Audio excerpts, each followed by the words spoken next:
Bix Almacen, can you help? Yan, si Bix Almacen will help. Yan, Bix. Ang assistant ko po sa press ko na to, si Bix Almacen, pero na-late siya kanina, iniwanan siya ng lahat. Sinong tatanungin? Sino si Odette? Si Odette muna. Kasi bakit ngayon ka lang daw, kinanta siya. Si Odette daw muna. Zoom. Sa Zoom. Ayan po. Ayan po si Odette, hindi ko ba kayo nakikita? Ayan po siya. Sino ba kayo nagkagulat kay Odette? Ayan po. Bino? Sabihin mo lang naman yung tinig. Kasi may isa pang chair. Nakahinga siya. So yan, Bino. Let's go. Asan ang mic? Mic, yes. Mic or ano? Hello. Bino, ayan na. Bino, English please. Hello. Hello. Dito kasi kaya para makita ka ni Odette. Dito na lang, okay na dito. Halika naman, actually, hindi ko nakikita eh. Halika dito sa gitna. Hindi rin na nakikita. Wala ka nakikita? Hello? Meron maliit na. Ayan. Ito si Binya Bigor. Hello, Mr. Ed. Hi, Binya. English, English. Hindi kailangan English. Sa kalimutan niyo siya. Binya Bigor. Bakit, ang ilan yung concert ito, di ba parang pangalan? Kami ni Ogie, surprisingly, this is our ninth. Nag-years na pa sila ng Bisan. Oo. 3 in Manila, 2024, and then, February last year. And then, we did 2 dito sa California. And then, another 3. So, ano na ba yun? 5. And then, 3, 8. This is, we had 3 in Manila. In February. 2 in Manila, 1 in Cebu pala. Sorry, I forgot Cebu. Cebu actually kicked it off. Ginawa na namin show Cebu, and then parang culmination ng all the shows that we've done. This is gonna be bigger and better. So, bigger and better. So, this time po, ano yung makikita naman sa concert na ito? Actually, Binya marinig kasi kakanta siya. We've decided kasi to just make it entirely OPM this time. When we were doing the shows in the States, we ended up cutting our, songs that were actually not homegrown. So we decided mag-OPM kami. And I think the audiences actually enjoyed it more.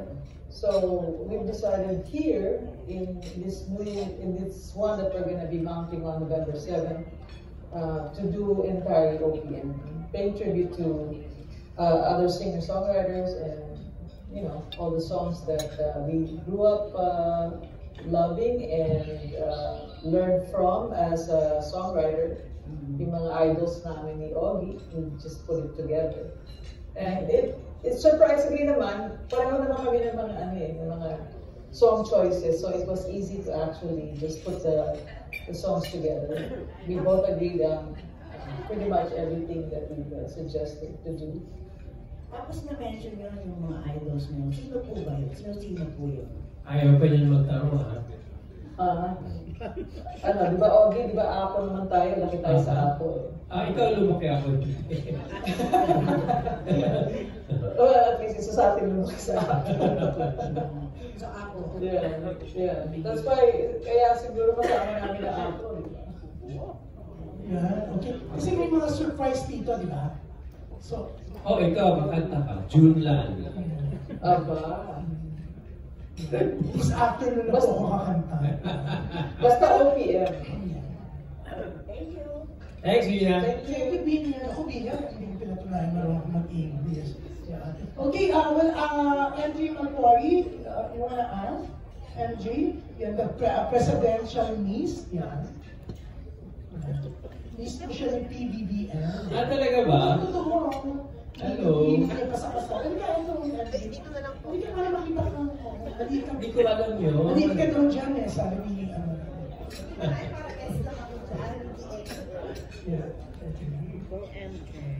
Congratulations po ako po sa MGC TV5 sa 9th show. We do remember yung first recording niyo po and collaboration 9 shows in and more. Did you ever expect for this to become this big? Because we heard it was always, you know, well attended, sold out. We hope that it would be well attended and sold out, but having this many shows thereafter was a very welcome surprise. At least for me. Ewan kasi Ogie, alam mo naman yan. Parang he knows to predict. Did you know that, what that will happen. the magic formula would be both of you? I knew for a fact I was excited to work with Odette on the onset.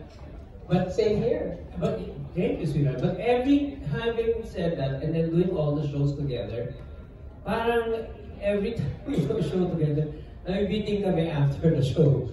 And then one of our one of our biggest fans is one of our co-producers, si Nancy. You know how producers are, they never really watch the show because they're pinapakailaman nila yung tickets, they're looking at sponsors, taking care of everybody else. The last thing that they should watch is the concert.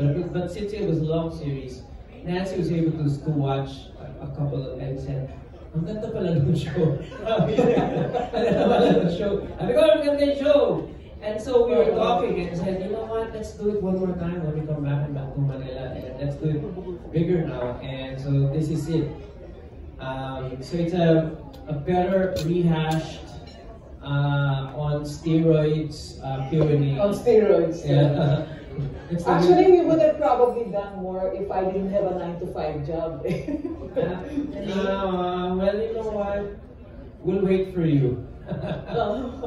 Masipag yan si... You mentioned the 9-to-5 work, no? Pero sa dami mong offers sa America, after lumilipit even Canada, you can easily give up your 9-to-5 work. How come hindi mo give up on them? I don't know. I guess I don't know if it's because I'm a Capricorn. I like the idea of structure, and you know, I'm also saving up for my retirement. It's not that easy to retire in the US, so it's not enough to be touring and doing shows. There's a lot of factors that are, you know, preventing me to just fully immerse myself in just performing.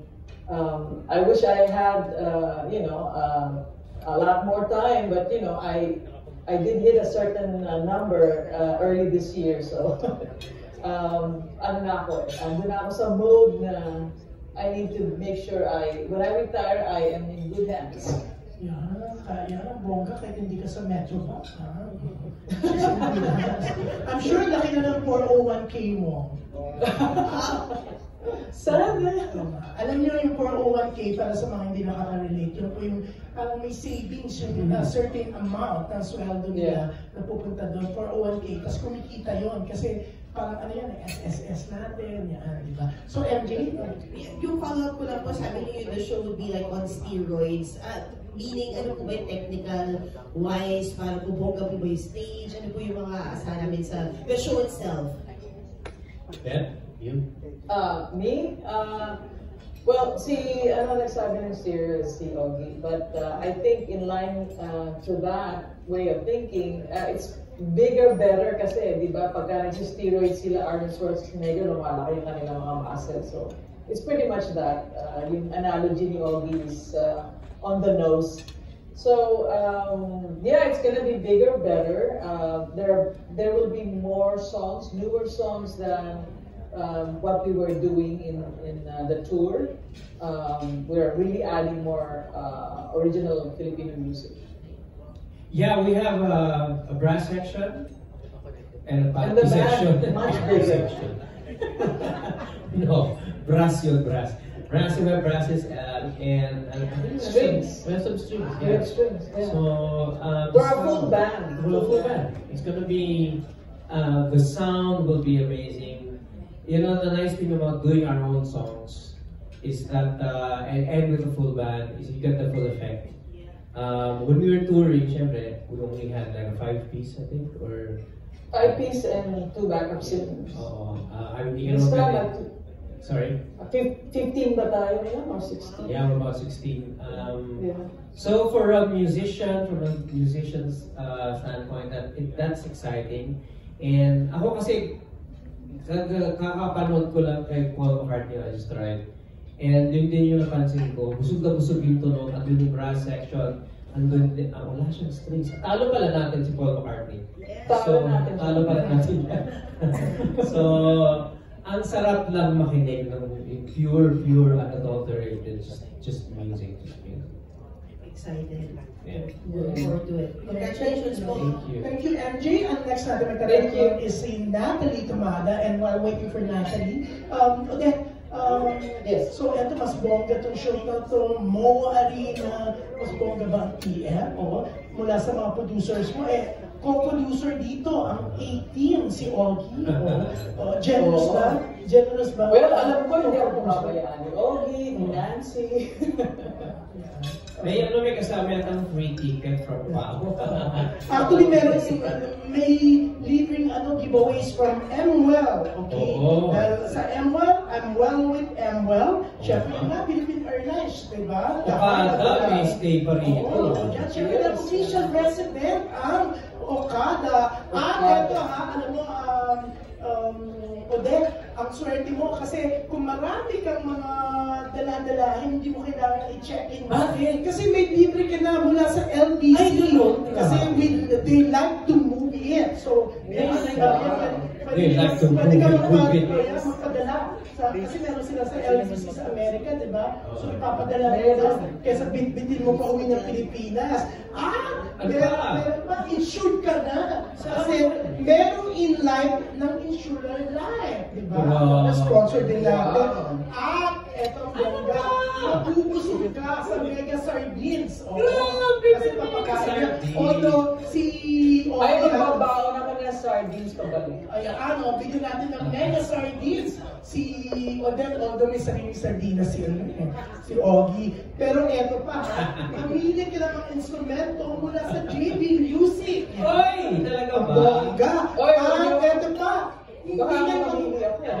Hindi babaksakin yung mga blood sugar rehearsal and show mismo dahil may ribisco. May mga ribisco kayo, di ba? Blood sugar? Siyempre, hindi sasakit ang mga katawan ng ulo nyo kasi meron kayong katingko, oil and ointment. At siyempre meron kayo, kakain pa kayo sa Mango Tree Thai Dining. Sa ibang hotel ako kumakain tayo, Ogie, di ba doon sa kabila? Meron ba dito, Mango Tree? Anyways, hindi kayo magugutom sa rehearsal na may McDonald's. At, syempre, may Mogu-Mogu, At, yung mga kamag-anak nyo, pwedeng bumili ng tickets sa SM Tickets, okay? At, syempre, ang bongga rin ng SM Mall of Asia Arena na venue nyo, kaya mag-i-enjoy kayo during the rehearsal and the show mismo. At meron pang Ginger Bond, Ginger Chewy Candy. Di ba? Kasi Ginger Bond got chew. Ang bongga, di ba? So, ang magiging very comfortable kayo during the practice, rehearsal, and the show mismo. So, eto na si Natalie Tumada. Natalie, marami tayong sponsor kasi. Kaya nakamiti si Ogie. Thank you, Chu. Co-producer siya. My question is for both Ogie and Miss Odette. Since both of you are singer-songwriters, ano yung favorite song nyo from each other? Why? Gusto kung may chance, even i-cover. Okay. Well, I don't know. The one that I'm singing, I'm singing one of Ogie's songs. Yung Pangako, it's pretty good. I really like that song. But of course, even before I learned Pangako, I like Bakit Ngayon Ka Lang. Ako madami. Alam mo, totoo lang pag nag-concert kami, nanonood ako sa site kasi napanood ko si Odette. Like many of us here, and I don't mean this to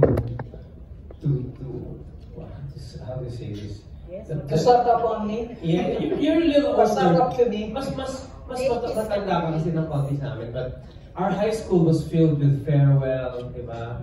Also yung mga hindi, Hindi ba tayo? Lahat ng, oo, di ba? The songs of Bagets. Naiiyak pa tayo. But di ba, that's our graduation song. The songs of Remo Lauchenko. Ang dami. Kumbaga, for me, as a fan of her music, as a fan of OPM, ang nakakasaya sa puso na makasama ko siya, na kinakanta niya yung mga kantang yun, the songs of our lives, di ba? And there's so many that I wish I could. But they are excellent enough already as recorded, so for us to do a cover, sa live na lang.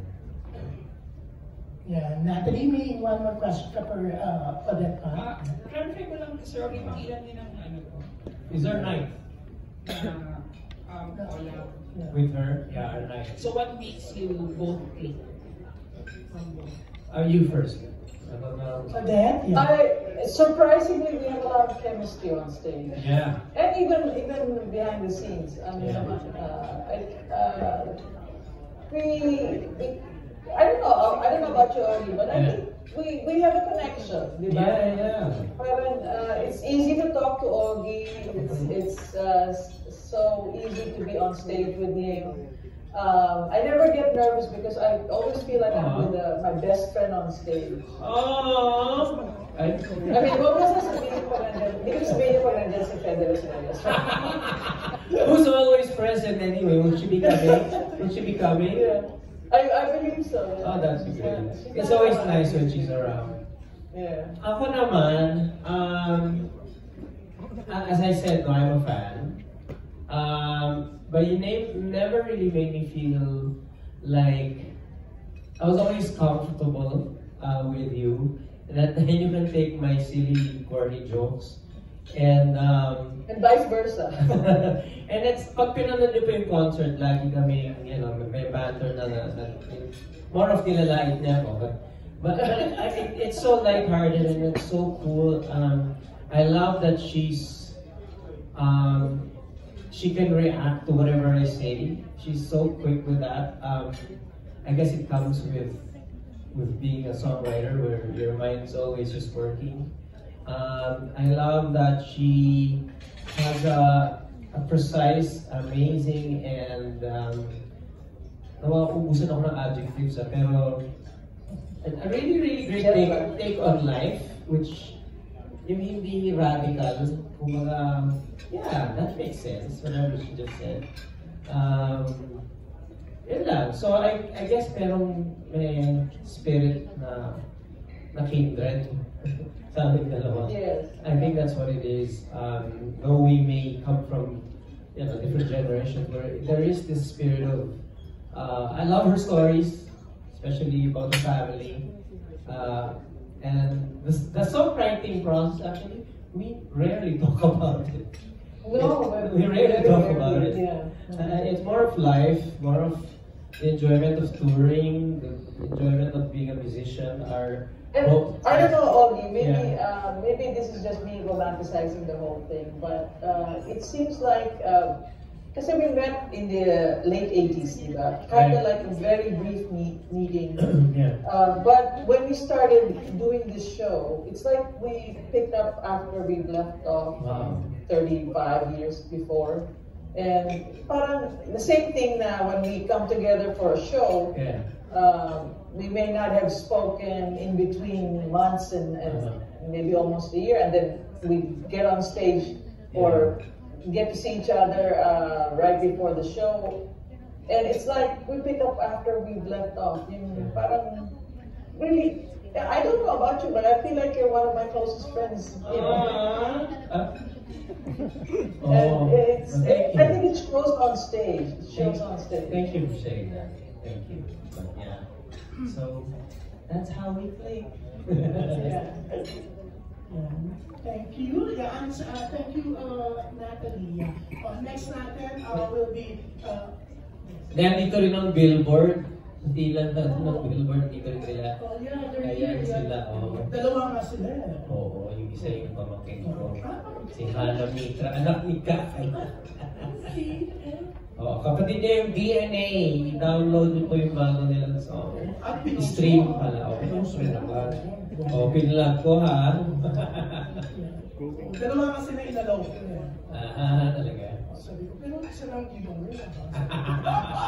Pero ito next na itatanong natin. Yan, last two, tapos pakakawala na natin si Odette kasi it's already 9:27 p.m. sa California. May pasok pa siya bukas, di ba? Ito, ang pangalawa sa huling magtatanong, Miss Tessa Mauricio Arreola of the Manila Times. V. Yeah. Ito, pinakamayaman sa showbiz to. O, sa Corinthian Plaza show. Oh, ito yun. Hindi, Corinthian Garden. Oh, sorry. Nagkamali ako. Sa plaza nag-show. Pwede mag-show si Olgie doon. Good afternoon, good evening over there, and good afternoon dito naman sa Pilipinas. I had the pleasure of watching Q&A, of course, last February. Oh, wow. And I think one of the other treats there is that ang daming cameos ng mga big stars na nagtatanong ng questions sa inyo, di ba? First of all, what are the new questions that you think you'll be answering in this show?